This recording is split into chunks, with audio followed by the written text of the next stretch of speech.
Bonjour à toutes et à tous, c'est Clipo, votre diabétique préféré. Aujourd'hui on se retrouve pour voir un petit peu comment profiter d'un mariage lorsqu'on a un diabète.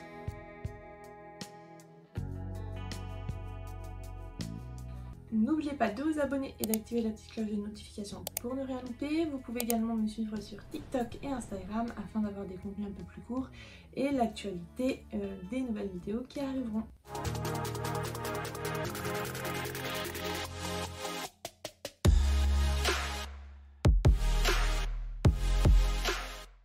Je vais partager avec vous mes astuces pour gérer son diabète lorsqu'on est invité à un mariage.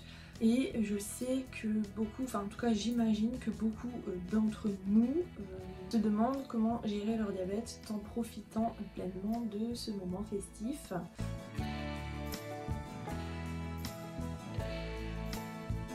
En premier temps, il faudra vous informer sur votre menu bien avant, de manière à ce que vous ne vous preniez pas la tête le jour J, puisqu'en fait vous voulez être prise quelques jours avant quand on vous a communiqué le menu. L'important c'est de savoir si vous allez être servi à table, auquel cas il y a souvent des délais importants entre les plats, puisqu'il peut y avoir des activités entre le repas et le dessert, enfin ce genre de choses par exemple.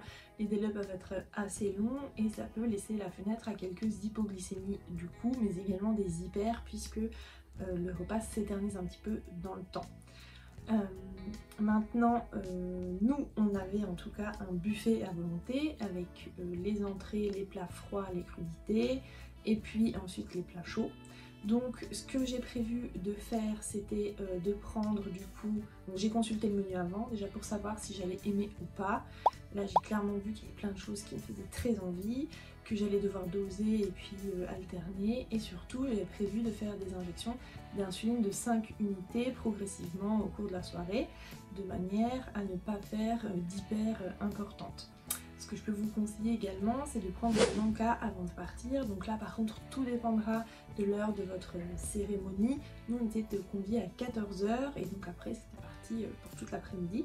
Donc j'ai adapté mon repas de midi en prenant plus de fibres de manière à lisser et à maîtriser un peu plus, surtout à stabiliser ma glycémie. Maintenant, tout dépendra de l'heure à laquelle vous êtes invité, comme je vous l'ai dit. Ce que vous pouvez prévoir, c'est d'emmener une barre resucrante ou les dosettes hypo, comme j'aime bien les appeler, dans votre sac, de manière à couvrir une hypoglycémie ou un creux qui pourrait arriver. Surtout, il faudra penser à apporter vos médicaments et vos lecteurs de glycémie si vous en avez. Pensez à prendre du coup vos lecteurs avec le matériel nécessaire, vos insulines mais également vos comprimés. Il faut que tout cela rentre dans votre sac. En général pour les mariages ce qui est à l'honneur c'est plutôt les minaudières. Moi j'avais celle-ci comme sac de cérémonie du coup et sa petite chaîne. Mais regardez la place, elle n'est pas énorme, c'est-à-dire que dedans je ne peux pas mettre mon téléphone alors que je l'utilise pour les capteurs.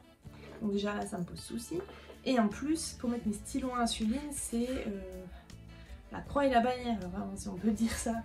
Du coup je vous invite à prévoir des sacs qui seraient un peu plus grands de manière à ce qu'ils puissent tout prendre correctement et que vous ne soyez pas non plus embêtés.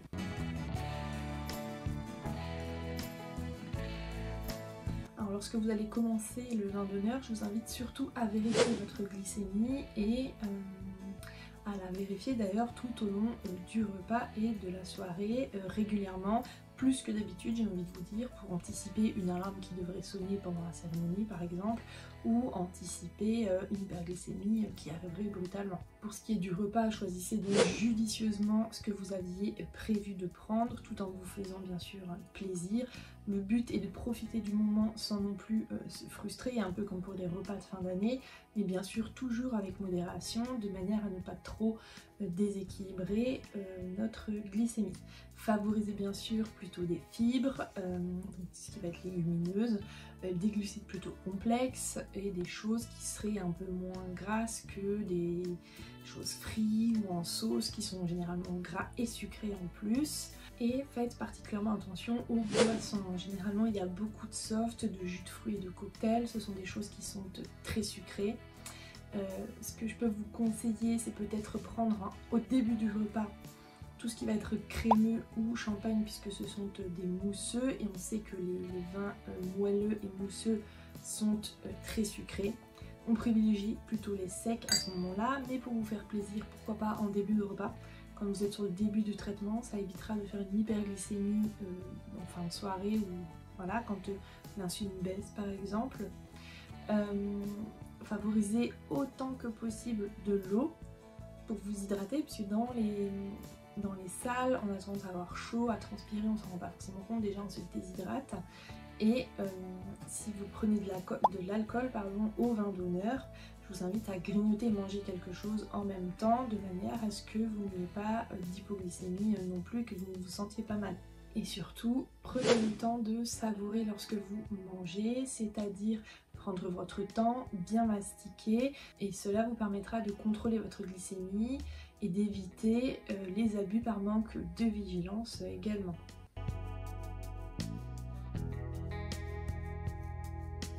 Ensuite, pendant les activités, je vous conseille d'y participer, surtout de vous lâcher sur la piste de danse et de rester le plus possible actif puisque ça vous fera consommer du sucre. Surveillez bien sûr votre glycémie pour ne pas être en hypo. Vous pouvez à ce moment-là prendre une boisson sucrée type un jus de fruits, mais pareil, pas dans l'abus non plus pour éviter les hyper réactionnels. Et si vous avez prévu de profiter de la piste de danse, ce que je peux vous conseiller, c'est de prévoir des chaussures confortables. Alors, mesdames, je sais que les talons sont de sortie en général quand on est toute belle avec sa robe. Ce que je peux vous montrer, c'est celle que j'ai prévu de prendre. Celle, ben non, du coup, puisque je ne me suis pas décidée encore concrètement. J'ai les blanches et les noires. À l'heure où je filme ma vidéo, bien sûr, on n'est pas encore allé au mariage, mais je pense très fortement que je vais partir sur les blanches. Les deux, hein, vous verrez, c'est des talons hauts, en général c'est du 11 cm avec des plateformes de 4 cm devant, des pantoufles. Vous pouvez danser toute la nuit. Déjà, moi je vais les avoir au pied de 14h à potentiellement 3-4 heures. Donc, il me fallait des chaussures, des pantoufles. Et ça, déjà, vous tordez pas la cheville avec parce que c'est hyper stable. Et en plus, vous avez pas mal au coussinet, il y a 4 cm de plateforme, ça veut dire que vous avez un petit talon au final. Le ressenti sur le corps, je veux dire. Donc je pense qu'on va partir là-dessus, pas de talon aiguille, parce que c'est ce qui fait super mal à la cambrure, je trouve, et particulièrement au coussinet aussi. Après bien sûr ça dépend des personnes, hein, vous connaissez vos chaussures. Mais si je peux vous donner un conseil d'expérience, pour avoir beaucoup dansé quand j'étais plus jeune dans les clubs et autres soirées, avec des talons, le mieux c'est les talons blocs avec plateforme. Après chacun ses goûts aussi, hein, il y a des gens qui n'aiment pas.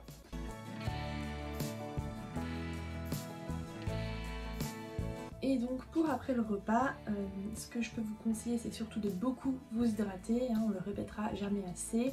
L'eau c'est hyper important, en plus ça vous permettra de drainer un peu et d'évacuer le sucre en trop s'il y en avait eu, mais on sait qu'il y en aura. Le but c'est bien sûr aussi de profiter, de ne pas être trop strict non plus, mais si ça n'arrive que de temps en temps, ça n'est pas très grave en soi. Et surtout avec modération, si on monte à 2 grammes, 2 grammes 10, c'est pas grave en soi, il faut pas monter à 4 grammes quoi, c'est tout. Et je peux également vous conseiller de surveiller votre glycémie lorsque vous rentrez, au cas où il y aurait une hypoglycémie qui commence à arriver parce que vous êtes fatigué, que vous êtes dépensé toute la soirée, ou même une hyper parce qu'il y a une mauvaise gestion, ou vous avez pris un truc sucré plus tard que prévu ou autre, de manière à ce que vous passiez déjà une nuit réparatrice correctement, et surtout que vous n'ayez pas l'alarme d'hypo ou d'hyper qui se déclenche dans la nuit, qui vous coupe le sommeil ou quoi que ce soit. Prévoyez de quoi vous resucrez sur la table de nuit au cas où. Si vous voyez que la tendance des flèches, alors c'est principalement pour les gens qui ont le capteur, la tendance des flèches du capteur qui pointent vers le bas, il y a un risque d'hypoglycémie, vers le haut il y a un risque d'hyper, tout dépend des taux bien sûr.